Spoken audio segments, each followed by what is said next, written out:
dibagi menjadi dua kelompok, yaitu tentang daring dan juga untuk yang offline. Nah, kita mulai saja diskusi untuk hari ini.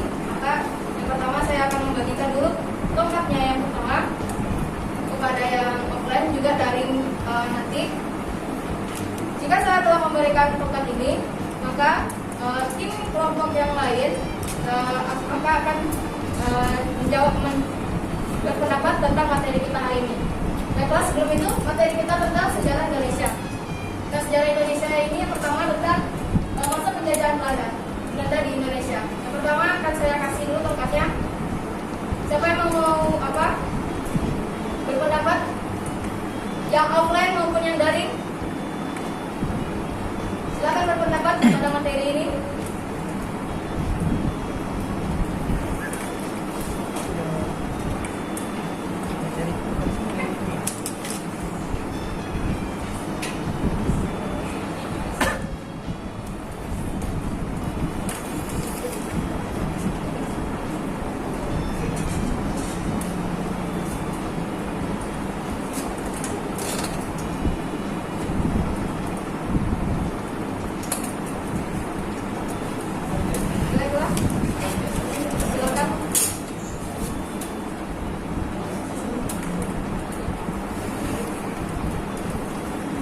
Baik, bismillahirrahmanirrahim. Assalamualaikum warahmatullahi wabarakatuh. Alhamdulillahirrahmanirrahim. Puji dan syukur senantiasa kepada Allah Subhanahu wa taala. Baik, untuk kata pembuka saya serahkan kepada ayunda saya yang telah memoderatori pada kesempatan kita pada hari ini. Baiklah, saya akan jelaskan tentang sejarah pendidikan. Yang mana yang akan saya jelaskan pertama kali tadi itu adalah masa reorganisasi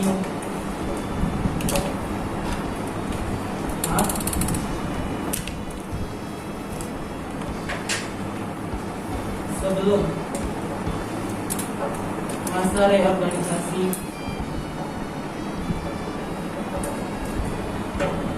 1892, yang mana pertama kali akan saya jelaskan mengenai kurikulumnya. Baik, sebelum masa reorganisasi 1892, Indonesia itu masih dalam penjajahan masa Belanda, yang mana ketika masa sejarah pendidikan itu kurikulum yang digunakan itu tidak ada kurikulum yang digunakan, tetapi pada masa itu kewajiban mata pelajaran yang diamalkan itu ada 4 mata pelajaran utama. Yang pertama itu adalah membaca, berhitung, menulis, yang mana dalam membaca ini itu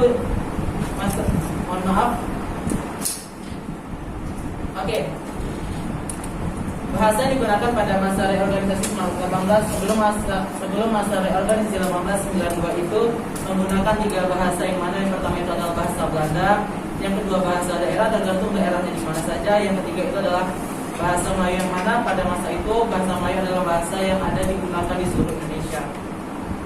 Baik, mungkin itu saja yang dapat saya sampaikan pendapat saya mengenai masa reorganisasi 1892. Sekian, terima kasih. Assalamualaikum warahmatullahi wabarakatuh.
demokrasi pada pasca kemerdekaan tahun 1945 sampai 1950. Seperti yang kita tahu, Orde Lama ini identik dengan kepresidenan Soekarno. Orde Lama ini berlangsung pada tahun 1945 sampai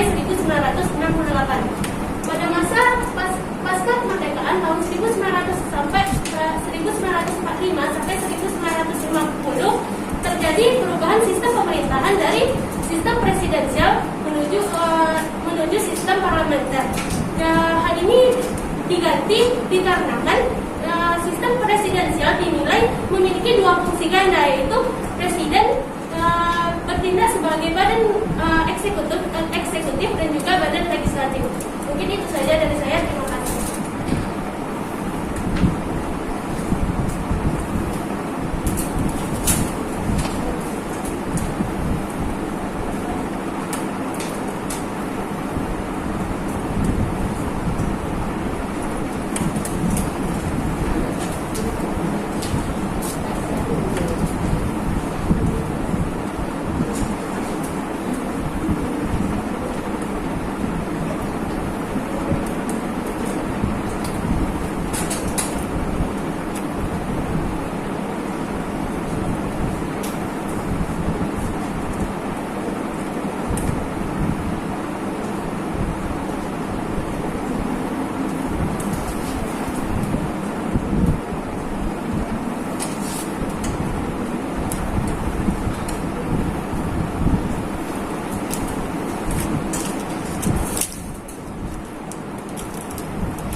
Baik, Assalamualaikum warahmatullahi wabarakatuh. Saya Desi Ahmad Putri akan menjelaskan sedikit pendapat saya tentang masa reformasi pada pencapaian pada pemerintahan Susilo Bambang Yudhoyono. Jadi pada masa pemerintahannya Presiden Susilo Bambang Yudhoyono itu membentuk suatu kabinet yang bernama Kabinet Indonesia Bersatu. Nah, pada masanya itu Susilo Bambang Yudhoyono itu memprioritaskan untuk membebaskan kemiskinan, lalu pengangguran dan juga KKN, kolusi, korupsi dan nepotisme. Dan pada masanya itu Presiden Susilo Bambang Yudhoyono juga membantu mengatasi permasalahan yang ada di Aceh dan juga Papua. Dan terima kasih. Assalamualaikum warahmatullahi wabarakatuh.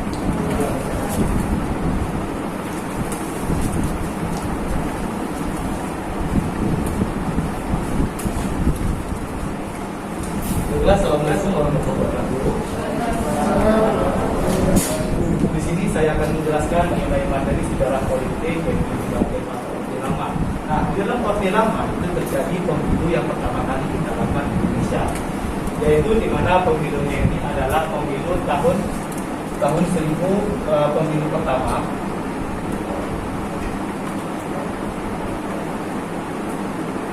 Pemilu pertama tahun 1955. Nah, di sini kita tidak diketahui kapan pastinya Indonesia menggunakan sistem multipartai.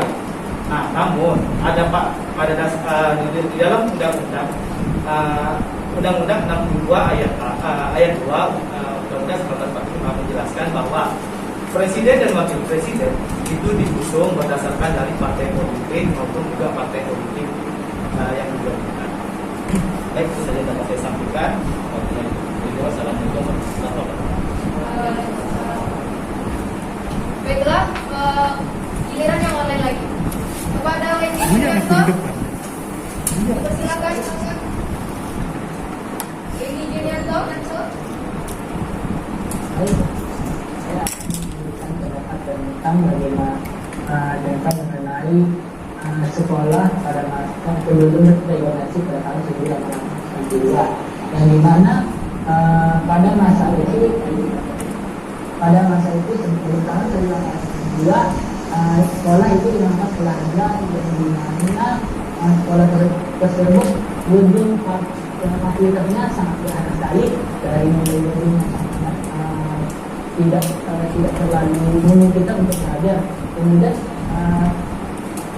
dominannya adalah pada anak laki-laki.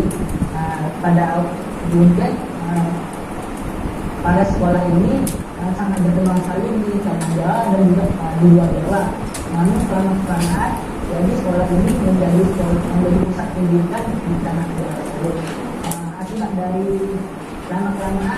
dari krisis ekonomi sehingga menyebabkan terjadinya pemecahan sekolah menjadi sekolah kelas 1 dan sekolah kelas 2. Kita terima kasih. Baik, yang didaring lagi.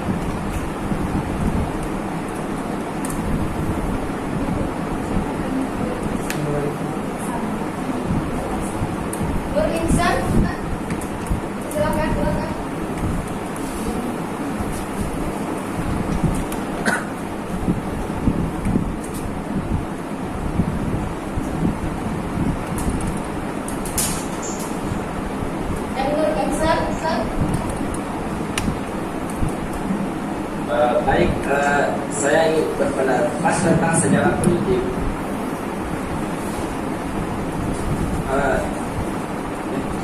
Yang mana pada masa Orde Baru tahun 1966 pada zaman Soeharto, di mana pada pemerintah Orde Baru ini otoriter tidak ada kebebasan atau berpendapat dan selalu dikekang dan tidak bisa mengajukan pendapat dan mengajukan inspirasi.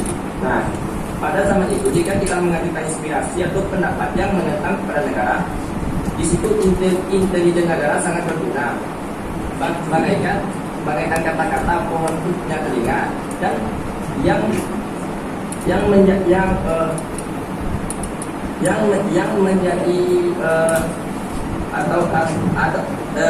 yang berpendapat atau yang menentang negara itu pada masa Orde ini sidang orangnya yang tertentu.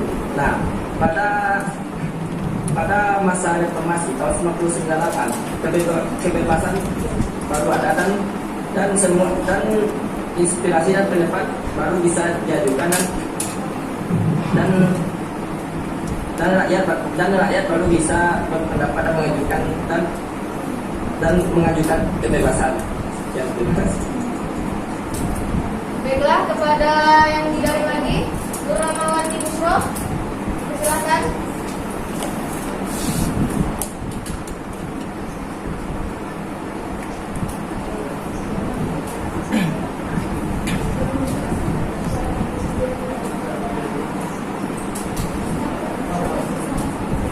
Nur Rahmawati Busro, bisa dibesarkan suaranya?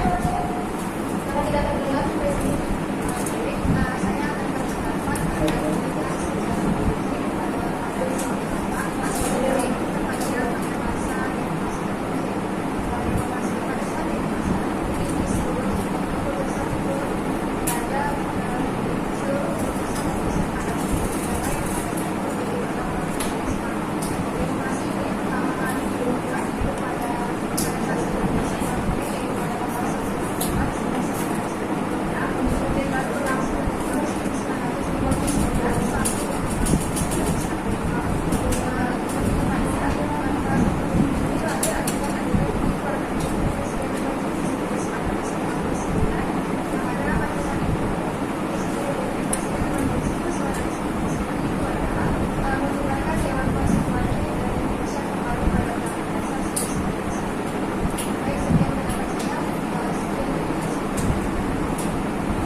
Baiklah, yang di open lagi.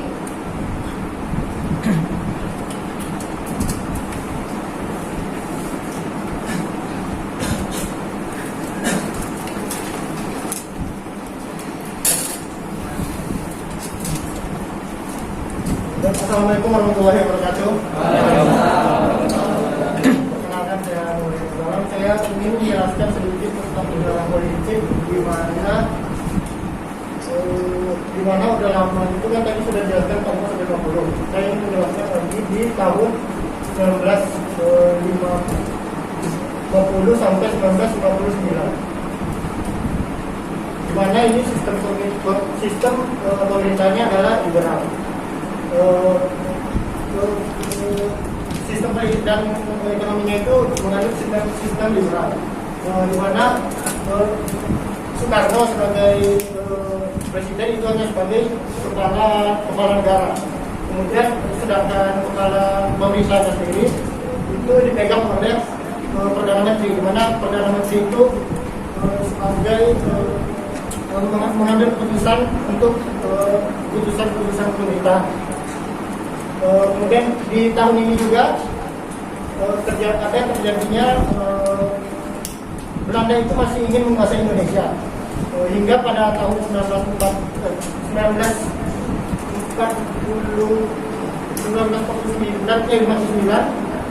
itu mengakui bahwa Indonesia merdeka.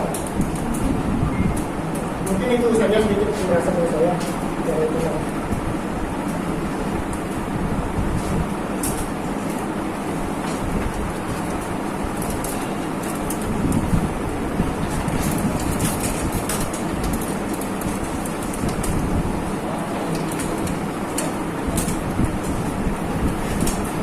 Assalamualaikum warahmatullahi wabarakatuh.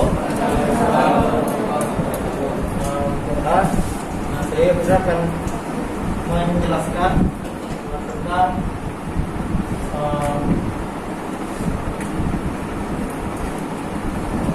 ideologi yang ada di Indonesia.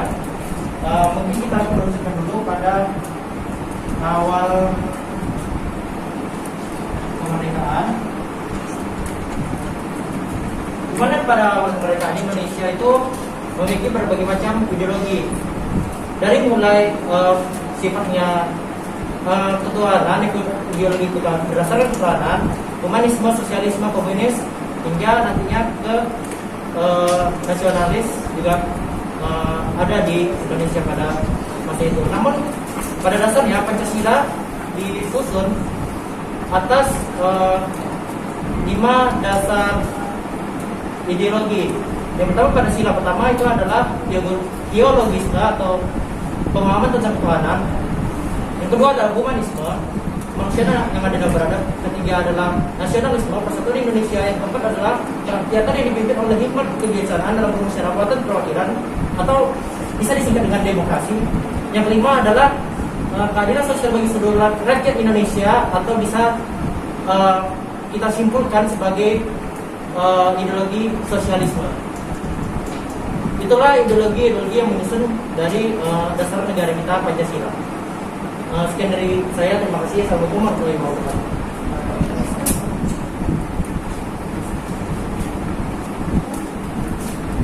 Baiklah, dari penampilan teman kita dari kelompok tadi, maka sekian dari diskusi kita hari ini.